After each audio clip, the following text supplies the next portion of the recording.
IS ভিলেজৰ আৰু এটা নতুন ভিডিঅ'লৈ আপোনালোক সকলোকে পুনৰবাৰ স্বাগতম জনাইছো। আশা কৰিছো আপোনালোক ভালে আছে।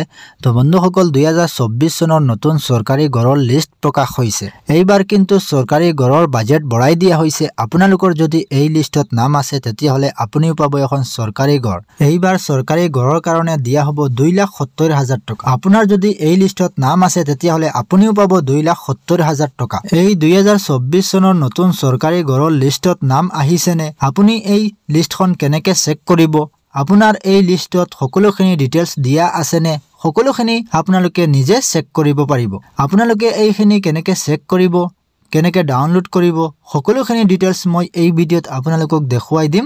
আপোনালোকে অলপো স্কিপ নকৰাকৈ প্ৰথমৰ পৰা শেষলৈ চাই থাকিব। আৰু এই চেনেলত যদি প্ৰথমবাৰ আহিছে তেতিয়াহলে অনুগ্ৰহ কৰি চেনেলটো সাবস্ক্ৰাইব কৰি কাষত থকা বেল আইকনটো বজাই ৰাখিব, যাতে তেনেকুৱা ইনফৰমেটিভ ভিডিঅ' আপলোড কৰাৰ লগে লগে আপোনালোকৰ মোবাইলত নটিফিকেশ্যন যায়। তেতিয়াহলে বলক পলম নকৰি ভিডিঅ'টো আৰম্ভ কৰোঁ। আপোনালোকে চৰকাৰী গড়ৰ লিষ্টখন চেক কৰিবলৈ হলে যিটো ৱেবছাইট আছে এই ৱেবছাইটত আহিব লাগিব।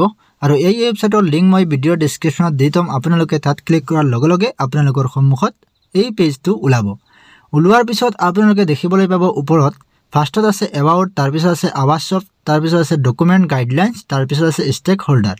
যেটো প্ৰথম দেখিছে আপোনালোকে এবাউট, তাৰপিছত আছে আৱাজ ছফ্ট। এই আৱাজ ছফ্টত আপোনালোকে ক্লিক কৰিব লাগিব। যেতিয়া আৱাজ ছফ্টত ক্লিক কৰিব, ক্লিক কৰাৰ পিছত ডাটা এন্ট্ৰি ওলাব, তাৰপিছত ৰিপৰ্ট ওলাব। তলত 2 নম্বৰত যেটো দেখিছে ৰিপৰ্ট, এই ৰিপৰ্টত আপোনালোকে ক্লিক কৰি ল'ব।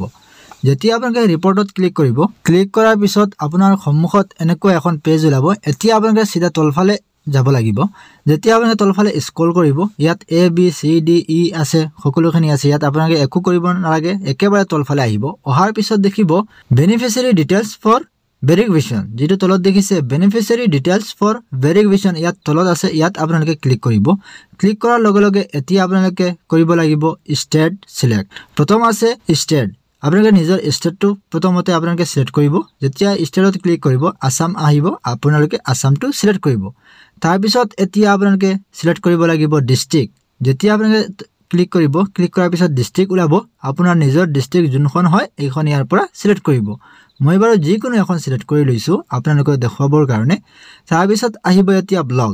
এতিয়া আপোনালোকে ব্লকখন সিলেক্ট কৰিব লাগিব। যেতিয়া সিলেক্টত ক্লিক কৰিব, ক্লিক কৰাৰ পিছত আপোনাৰ নিজৰ ব্লকখন ইয়াত আহিব। আপোনাৰ যোনখন হয় এইখন আপোনালোকে ইয়াৰ পৰা সিলেক্ট কৰিব।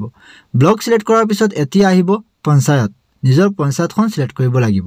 যেতিয়া আপোনালোকে ব্লক সিলেক্ট কৰিব, অটোমেটিক ইয়াত পঞ্চায়ত আহি যাব। আপোনাৰ যোনখন হয় এইখন আপোনালোকে নিজে নিজৰ পঞ্চায়তখন সিলেক্ট কৰিব। সিলেক্ট কৰাৰ পিছত এতিয়া আপোনালোকে ফাইনেন্সিয়েল ইয়াৰটো সিলেক্ট কৰিব লাগিব। যেতিয়া আপোনালোকে ইয়াত সিলেক্টত ক্লিক কৰিব, সিলেক্টত ক্লিক কৰাৰ পিছত আপোনালোকে একেবাৰে তলফালে আহিব। অহাৰ পিছত দেখিব 23 আৰু 24, 2023-2024 যেটো তলত দেখিছে এইটো আপোনালোকে সিলেক্ট কৰিব। ফাইনেন্সিয়েল ইয়াৰটো সিলেক্ট কৰাৰ পিছত এতিয়া আপোনালোকে যোজনাৰ নামটো সিলেক্ট কৰিব লাগিব।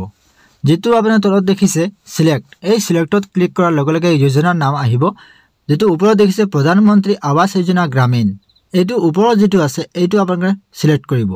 যেতিয়া এইটো সিলেক্ট কৰিব, সিলেক্ট কৰাৰ পিছত এতিয়া আপোনালোকে ক্যাপচাৰটো দিব লাগিব। যেটো দেখিছে আপোনালোকে এই ক্যাপচাৰটো কেতিয়াবা প্লাস আহিব, কেতিয়াবা মাইনাস আহিব। এই যেটো প্লাস মাইনাস কৰি যিমান হয় এইটো ইয়াত বহুৱাই আপোনালোকে যেটো তলত দেখিছে সাবমিট বটন, এই সাবমিটত মাৰি ল'ব। মই বাৰু এই ক্যাপচাৰটো বহুৱাই লৈছো। আপোনালোকে ক্যাপচাৰটো যেতিয়া বহুৱাৰ পিছত তলত যেটো দেখিছে সাবমিট, এই সাবমিটত মাৰিব। সাবমিটত মৰাৰ লগে লগে এই লিষ্টখন ওলাই পৰিব। তলফালে আহিব। অহাৰ পিছত দেখিব এই লিষ্ট। এই লিষ্টত আপোনাৰ নাম থাকিব, আপোনাৰ সকলোখিনি ডিটেইলছ ইয়াত দিয়া আছে, আপোনালোকে চাব পাৰিব। যদি এই লিষ্টখন আপোনালোকে ডাউনলোড কৰিব বিচাৰিছে তেতিয়াহলে ডাউনলোড কৰি ল'ব পাৰিব। প্ৰথমতে আপোনালোকে এইখিনি ভালকে চাই ল'ব যে আপোনাৰ নাম আহিছে নে, এই লিষ্টত আপোনালোকে চেক কৰিব পাৰিব। যদি ইয়াৰ পৰা আপোনালোকে বাছনি কৰি ওলাব নোৱাৰে তেতিয়াহলে আপোনালোকে এইখন ডাউনলোড কৰি ল'ব। ডাউনলোড আপোনালোকে ওপৰৰ ফালে যাব। যেতিয়া আপোনালোকে ওপৰৰ ফালে আহিব, অহাৰ পিছত দেখিব ডাউনলোড PDF। এই ডাউনলোড PDFত ক্লিক কৰি ল'ব।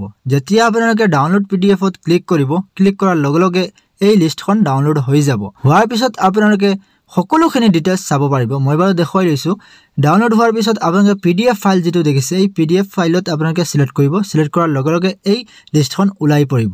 ইয়াত আপোনালোকৰ নাম থাকিব, এড্ৰেছ থাকিব, জব কাৰ্ডৰ নাম্বাৰ থাকিব, ইয়াত ৰেজিষ্ট্ৰেচন নাম্বাৰো আছে। সকলোখিনি ইয়াত দিয়া আছে। আপোনালোকে ভালকে চাই ল'ব যে আপোনাৰ নাম কোনটো হয়, ইয়াত আহিছেনে আপোনাৰ নামৰ ঘৰখন সকলোখিনি ইয়াত দিব আপোনালোকে ভালকে চাই ল'ব চোৱাৰ পিছত আপোনালোকে আৰু চাব পাৰিব আৰু ভালকে আপোনাৰ ৰেজিষ্ট্ৰেচন নাম্বাৰটো আপোনালোকে প্ৰথমতে এই ৰেজিষ্ট্ৰেচন নাম্বাৰ যেটো দেখিছে আপোনালোকে ৰেজিষ্ট্ৰেচন নাম্বাৰ এই ৰেজিষ্ট্ৰেচন নাম্বাৰটো আপোনালোকে কৰবাত লিখি ল'ব নহলে আপোনালোকে কপি কৰি ল'ব যেতিয়া এই ৰেজিষ্ট্ৰেচন নাম্বাৰটো কপি কৰিব বা ৰেজিষ্ট্ৰেচন নাম্বাৰটো লিখি ল'ব লিখি লোৱাৰ পিছত আকৌ আপোনালোকে হোম পেজত আহিব হোম পেজত অহাৰ পিছত ইয়াত দেখিব ওপৰত দেখিব ষ্টেক হোল্ডাৰ ইয়াত দেখিছে আৱাজ অফ ডকুমেন্ট গাইডলাইন তাৰ পিছত আছে ষ্টেক হোল্ডাৰ এই ষ্টেক হোল্ডাৰত ক্লিক কৰিব ক্লিক কৰাৰ পিছত তলত যেটো দেখিছে SECC ফ্যামিলি মেম্বাৰ ডিটেইলছ যেটো দেখিছে SECC ফ্যামিলি মেম্বাৰ ডিটেইলছ ইয়াত আপোনালোকে ক্লিক কৰি ল'ব ইয়াত ক্লিক কৰাৰ পিছত আপোনালোকে ফ্যামিলি মেম্বাৰ ডিটেইলছ সকলোখিনি আপোনালোকে চাব পাৰিব যেতিয়া ইয়াত ক্লিক কৰিব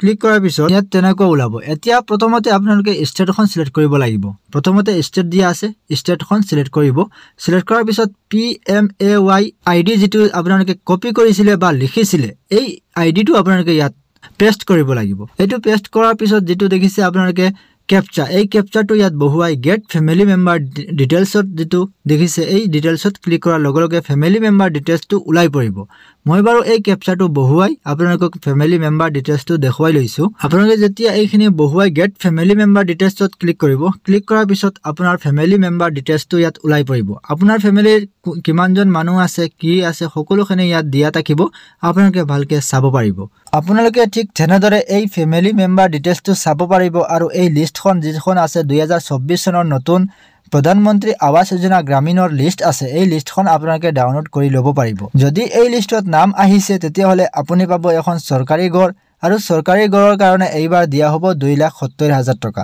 আপোনালোকে ঠিক তেনেদৰে ডাউনলোড কৰি ল'ব আপোনালোকে নিশ্চয় বুজি পাইছে যে 2024 চনৰ নতুন চৰকাৰী ঘৰৰ লিষ্টখন কেনেকৈ ডাউনলোড কৰিব আৰু কেনেকৈ চেক কৰিব আশা কৰিছো ভিডিওটো ভাল লাগিছে যদি ভাল লাগে তেতিয়া হলে এটা লাইক কৰিব আৰু এই ভিডিওটো যিমান পাৰে শেয়াৰ কৰি দিব যাতে এই ভিডিওটো চাই সকলোৱে 2024 চনৰ নতুন চৰকাৰী ঘৰৰ লিষ্টখন চাব পাৰে বা ডাউনলোড কৰিব পাৰে আজিৰ ভিডিওটো ইমানেই আছিল ভিডিওটো প্ৰথমৰ পৰা শেষলৈ চোৱাৰ বাবে ধন্যবাদ আপোনালোকৰ দিনটো শুভ হওক থ্যাংক ইউ সো মাচ জয় হিন্দ